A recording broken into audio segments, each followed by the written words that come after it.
출애굽기 8장 8절. 파라오가 개구리들 때문에 못 살겠으니까 여호와께 구하여 개구리 좀 떠나가게 하라. 그리고 너희 백성들 보내줄 테니까 가서 여호와께 제사를 지내라고 합니다. 파라오가 자신의 정말 속마음은 어찌됐건 겉으로는 하나님을 인정하게 된 것입니다. 모세는 파라오에게 개구리 떼로 언제 물러가게 할지 묻습니다. 그것은 이 개구리 떼들이 이집트 전역에 가득하게 된 것은 자연현상 같은 것이 아닌 하나님의 능력임을 나타내는 것이죠. 그런데 파라오는 지금 당장이 아니라 내일이라고 대답합니다. 혹시나 밤 사이에라도 이 개구리 떼들이 물러가기를 바란 것이었죠. 파라오는 끝까지 여호와를 인정하기 싫었습니다. 출애굽기 8장 15절.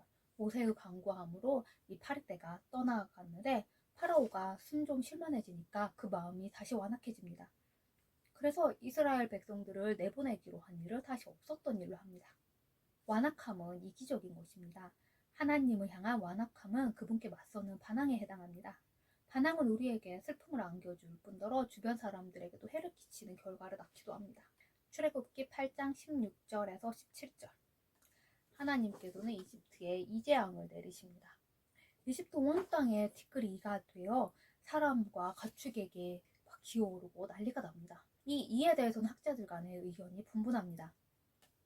이 이가 빈대라는 얘기도 있어요. 우리나라도 옛날에 빈대 때문에 잠깐 난리가 났은 적이 있었죠. 이러한 빈대나 정말로 이나 모기로 추정하기도 합니다. 이집트의 자연 환경으로 볼 때 모기의 일종의 각다기로 보는 것이 타당합니다. 이 각다기는 다리가 길고 정말 아주 작아서 눈에 보이지 않을 정도예요. 근데 이 각다기들이 사람과 이 짐승들의 코와 눈 속에 들어가서 막 쏘아대며 고통스럽게 합니다. 호흡장애를 일으키는 등의 정말 상상을 초월한 고통을 불러일으키죠. 이런 놈들이 티끌처럼 서로 엉겨붙어가지고 막 때를 지어 무수히 날아다니는 거예요. 이 각다귀가 눈과 코에 들어가면 동물들은 흥분에 못 이겨서 죽기도 합니다. 파라오가 하나님의 말씀에 불순종했을 때 첫 번째 재앙은 이집트의 나일강이 피로 변하는 것이었죠. 하지만 이것은 생명을 위협하는 정도는 아니었어요. 왜냐하면 이집트 사람들은 그 주변을 파서 식수를 얻었으니까요. 그리고 두 번째 개구리 재앙은 사실 당하는 사람은 고통스러웠겠지만 보는 사람 입장에서는 약간 우스꽝스럽죠. 막 개구리들이 사람 몸에 기어오르고 온 집에 가득해서 사람들이 놀라는 정도였으니까. 그런데 이제 이 세 번째 이 재앙에 와서야 하나님은 사람에게 직접 손을 대십니다. 출애굽기 8장 18절 19절. 이집트 요술사들이 이번에도 재앙 좀 보태려고 일을 만들려고 하는데 안 됩니다. 그래서 파라오에게 이 권능은 하나님으로부터 임한 거라고 합니다. 그런데도 파라오는 듣지 않습니다. 하나님은 파라오에게 기적을 보여주심으로 인해 기회를 주셨습니다. 개구리 재앙 때는 그래도 마음이 좀 누그러졌던 것처럼 보였던 파라오가 이 재앙에 와서는 오히려 더 그 심령이 더 강팍해졌습니다. 이 재앙 정도는 능히 감내할 수 있을 것이라고 생각해서 그랬던 것 같습니다. 그는 파라오니까 어떻게든 피할 방법이 있었겠죠. 고대 이집트에서 사용하던 아주 섬세한 모기장 같은 걸로 이 재앙을 피했을 수도 있고요. 출애굽기 8장 21절에서 24절. 하나님께서 파리 재앙을 내리셔서 이집트 온 전역에 파리떼가 마구 들끓습니다. 하지만 이스라엘 민족이 거하는 고센 땅에는 파리가 한 마리도 없는 거예요. 여기서 파리는 이집트인들에게 생명을 준다고 숭상하는 체페라 신을 의미합니다.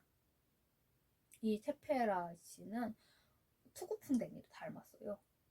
그래서 이 파리도 아마 그 투구풍뎅이가 아니었을까 추정하고 있습니다. 이러한 곤충을 사람의 이빨로 막 물고 물건들이 이로 막 갉아가지고 못쓰게 만들어 놓습니다. 그리고 아주 무서운 질병을 옮기기도 하죠.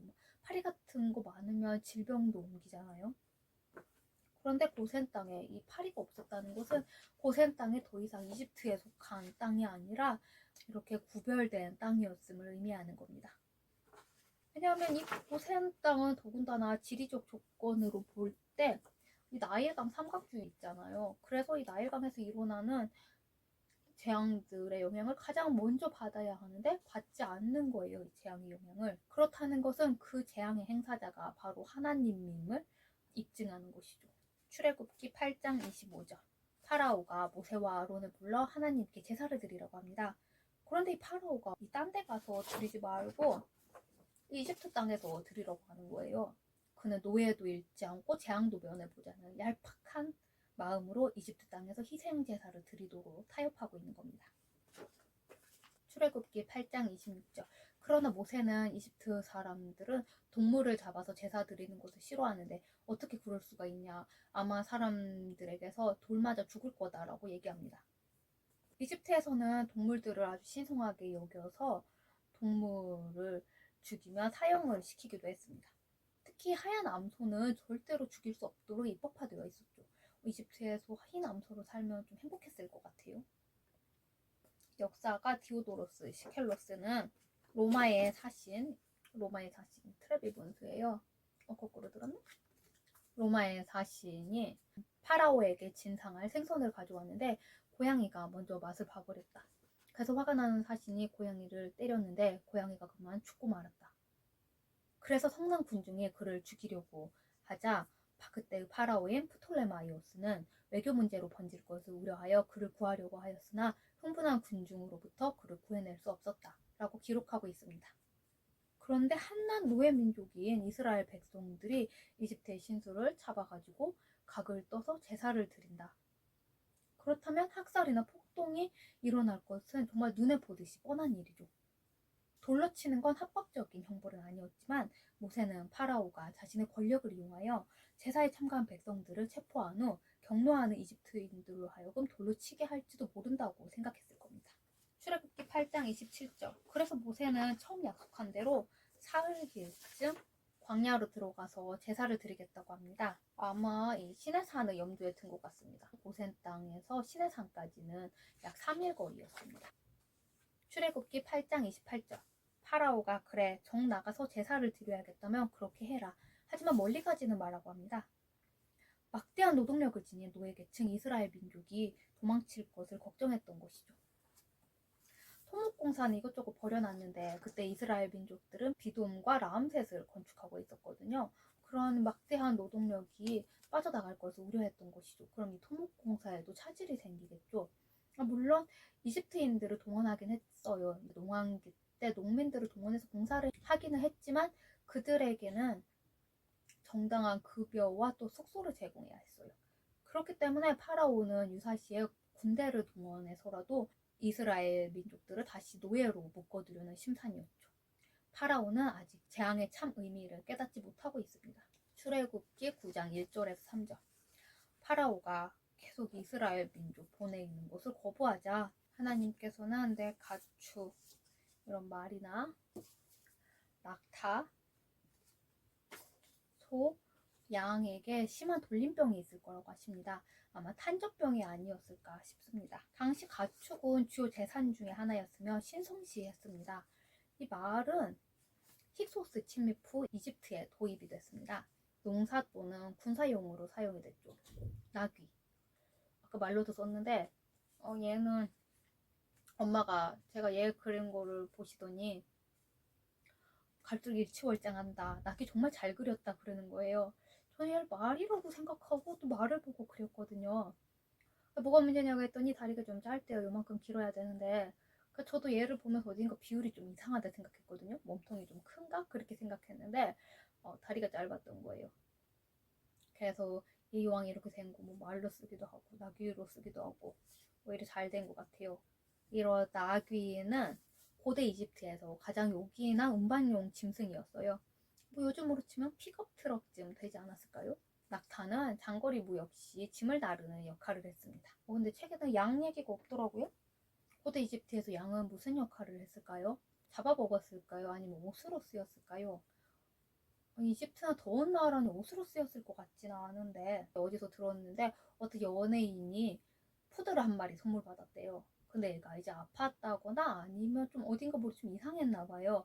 그래서 동물병원에 데리고 갔더니 수의사가 얘는 푸들이 아니라 양이라고 하더래요. 그걸 듣고 참 이상하다 생각했어요. 어떻게 그걸 몰랐을까?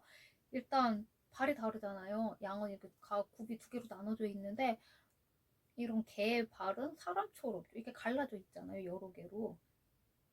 그리고 울음소리도 다르죠. 양은 매 하고 울지만 푸들은 개는 멍멍하고 짖잖아요. 근데 한편으로는 몰랐겠다 싶기도 해요. 왜냐하면 뭐 누가 양을 선물로 줬을 거라고 생각을 했겠어요. 그러니까 이러한 전염병으로 인해 이집트인들은 경제적으로 큰 타격을 입습니다. 이 5번째 재앙부터는 생명과 직결된 문제로서 재앙의 정도가 깊어지게 됩니다. 출애굽기 9장 7절. 하나님께서 이스라엘 민족에게 속한 짐승에게는 아무 일도 없을 거라고 하셨기 때문에 파라오는 측근을 고센 땅에 보냅니다. 그래서 이 측근이 고센 땅에 갔더니 너무 평화롭고 좋은 거예요. 동물들도 되게 건강해 보이고. 그래서 이 측근은 이렇게 생각한 거예요. 아, 이 고센 땅에 사는 이스라엘 민족들은 특별한 가축 관리 방법이 있었나 보다. 그리고 이곳은 풍부한 목초지니까 애들이 아무 병에도 걸리지 않았나 보다. 이렇게 생각을 하고 파라오에게 보고합니다. 파라오는 이 말을 듣고 이스라엘 민족을 내보내지 않습니다. 파라오는 자신에게 직접적인 고통이 있을 때에만 다급하게 행동하였고 생축하게 내린 재산 피해에 대해서는 그 피해를 심각하게 여기지 않았습니다. 전 국가적인 재난을 이와 같이 가볍게 생각한 것을 볼 때 그는 하나님 앞에서 죄인일 뿐만 아니라 백성들에게도 악한 통치자였음을 알 수가 있죠. 출애굽기 9장 8절에서 10절. 하나님께서 모세와 아론에게 풀무에 두 움큼을 가지고 파라오 앞에서 날리라고 하십니다. 그 결과 이집트의 모든 땅의 사람과 짐승에게 악성 종기가 생깁니다. 이 악성 종기는 고열과 더불어 피부가 막 붉어지고 빨갛게 부풀어 오르면서 극심한 가려움증에 시달리게 되고 이곳에 물집이 생기고 급기야는 환원에서 고름이 생기는 아주 끔찍한 피부병입니다. 고대 이집트인들이 가장 두려워했던 병 중에 하나예요. 이 재앙의 재료로 사용된 풀무의 재는 이집트인들이 숭상했던 치료의 신 디폰이나 아니면 이모탭을 위한 헌물이거나 이스라엘 민족들이 벽돌을 굽던 풀무에서 끄집어낸 죄라고 보기도 합니다. 둘 중 어느 것이 되었던 간에 여기서 사용된 풀무의 죄는 이집트인들의 추악성을 대변해주는 것이죠. 악성 종기 재앙은 이집트에서 내려졌던 10대 재앙들 가운데 6번째 재앙으로 최초로 사람의 생명까지 위협한 재앙입니다. 출애굽기 9장 11절. 이집트의 요술사들도 악성 종기 때문에 모세 앞에 서지 못합니다. 이 종기가 너무 심해서 보기 싫게 되었거나 너무 아파서 나오지 못한 것이 아닙니다. 요술사들은 미래를 알아맞히는 사람일 뿐만 아니라 병의 치료자이기도 했습니다. 우리도 옛날에, 우리는 아니지만 옛날에 이발사가 외과 의사의 노릇도 했었잖아요. 그랬던 것처럼 고대의 요술사들도 치료자이자 이렇게 현인 역할도 했던 거예요. 그런데 이들이 자기 몸에 병이 들었다고 하는 것은 그들의 신통력이 바닥났다는 증거입니다. 출애굽기 9장 12절. 그러나 하나님께서는 이 파라오의 마음을 완악해 하셔서 이스라엘 백성들을 내보내기를 거부합니다. 하나님께서 온유한 파라오의 마음을 완악하게 바꾸셨다는 뜻이 아니라 바로의 완악한 심령 상태를 그대로 두셨다는 겁니다. 하나님께서는 죄인들이 죄에서 돌이켜 회개하기를 원하시지만 구제불능인 자들은 그 악으로 인해 스스로 멸망하도록 내버려 두시기도 합니다. 출애굽기 9장 14절. 하나님께서는 재앙에 대한 말씀을 하시기 전에 내가 이번에는 이라고 운을 떼십니다. 이는 지금부터 내리려는 재앙이 지난 재앙들과는 차원이 다른 아주 치명적인 것을 암시해 주는 것이죠. 이제 부드러운, 그러니까 상대적으로 부드러운 경고의 시간이 지나가고 참혹한 재난의 시간이 도래한 것입니다. 옛날 성경에는 내가 이번에는 모든 재앙을 내 마음에 내리리니 라고 기록하고 있습니다. 장자 사망에서 절정에 달하는 나머지 재앙을 가리키는 것이죠. 그 재앙은 파라오의 백성들에게만 임하는 것이 아니라 파라오의 마음 위에 직접 임하게 될 것입니다. 출애굽기 9장 20절. 앞서 내가 이번에는 이라고 운을 떼신 하나님께서는 너희가 듣지도 보지도 못한 심한 우박이 있을 거라고 말씀하십니다. 이집트인들 중에는 히브리인들이 믿는 하나님이 상당히 힘있고 무서운 존재임을 인식하는 그래도 이제 좀 분별력 있는 사람들이 생깁니다. 하나님을 믿지는 않았지만 그의 능력을 인정하는 것이었죠. 그렇지만 뭐 보기에 따라서는 배짱 있는 사람들은 그냥 자신의 짐승들과 종들을 들판에 둡니다. 그래서 하나님의 존재를 제대로 뭐 극히 일부분의 모습만 본 것이지만 그 모습을 본 자들은 여호와의 말씀에 순종함으로 인해 생명을 보존하게 됩니다. 하지만 하나님의 경고를 무시하고 우습게 본 자들은 우박 재앙으로 엄청난 피해를 보게 되죠. 출애굽기 9장 23절 24절. 모세가 하늘을 향하여 지팡이를 들매 여호와께서 우레소리와 우박을 보내십니다. 그리고 불을 내려 땅에 달리게 하십니다. 정말 난리가 났습니다. 하늘에서 막 주먹만한, 외국에는 골프공만한 우박이 내린다고 하기도 하잖아요. 이러한 우박이 마구 쏟아지고 천둥 소리와 함께 번갯불이 하늘로부터 땅까지 번쩍이며 내려옵니다. 땅에서 내달리던 번개는 불로 변하여 이집트는 불바다가 되고 맙니다. 지금 미국도 난리가 났잖아요. 이 산불 때문에. 이스라엘 민족을 압제하던 파라오와 백성들의 두 귀에는 하나님의 분노가 들립니다. 고대인들은 이러한 뇌성을 신의 소리로 간주했습니다. 번개 보고 싶으시면 국립과천과학관에 가시면 테슬라 코일이 있어요. 자동차 테슬라 말고 사람 니콜라 테슬라 말이에요. 이 테슬라, 일론 머스크의 테슬라가 이 니콜라 테슬라 이름을 딴 거죠. 니콜라 테슬라는 전기 교류 시스템을 고안한 사람이에요. 그러니까 이제 거기에 가면 테슬라 코일이 있는데 그거 보시면 돼요. 번개 번쩍번쩍하는 거 보여주거든요. 이 니콜라 테슬라가 번개를 인공적으로 만드는 실험도 했었어요. 인공적으로 만들어 대체 어디서 쓰려는지 모르겠는데 어쨌든 이 연구 때문에 이 테슬라가 죽을 뻔하기도 했었죠. 출애굽기 9장 27절. 파라오가 이제 이번은 내가 범죄하였고 여호와는 의로우시고 나와 내 백성은 악하다고 합니다. 파라오가 자기의 입술로 자기 범죄하였음을 인정하기는 하지만 이번은 이라고 한정시킨 것으로 보아 그 회개가 깊지 않았던 걸로 보입니다. 여호와는 의로우시고 나와 백성은 악하다고 고백했지만 나와 백성은 이라고 백성까지 포함시킴으로써 자신의 죄를 백성들에게 전가하는 것이죠. 하나님과 파라오의 관계는 신뢰와 사랑의 관계가 아니라 힘과 힘의 대립관계입니다. 파라오 자신도 신이었으니까요. 신으로 태어나서 신으로 죽는데 자신이 진지하게 신이라고 생각하지 않았을까요? 배우 남궁미 연기 정말 잘하잖아요. 어떤 배역을 맡으면 매일 거울을 보고 조금씩 그 인물이 돼간다고 하더라고요.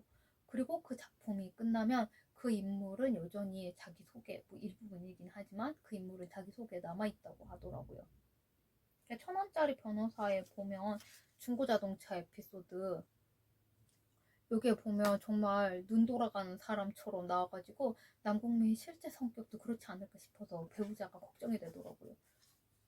우리 이렇게 연기를 잘하는 사람도 연기할 때만큼은 실제로 그 사람이 됐는데 이 파라오는 태어나서 죽기까지 자신이 신이라고 생각하고 자랐으니까 정말 내가 신이라고 생각을 했을 겁니다. 이런 정말로 신과 자신이 신이라고 믿는 자의 관계에서는 진정한 회개가 나올 수 없습니다. 출애굽기 9장 35절. 하늘의 신 누투는 폭풍을 막을 수가 없었고 곡식과 생산의 신 오시리스는 우박으로부터 곡식을 보호할 수 없었으며 폭풍의 신 세트도 폭풍을 잠재울 수 없었습니다. 그럼에도 불구하고 파라오는 여전히 마음이 교만하여 이스라엘 자손들을 보내지 않습니다.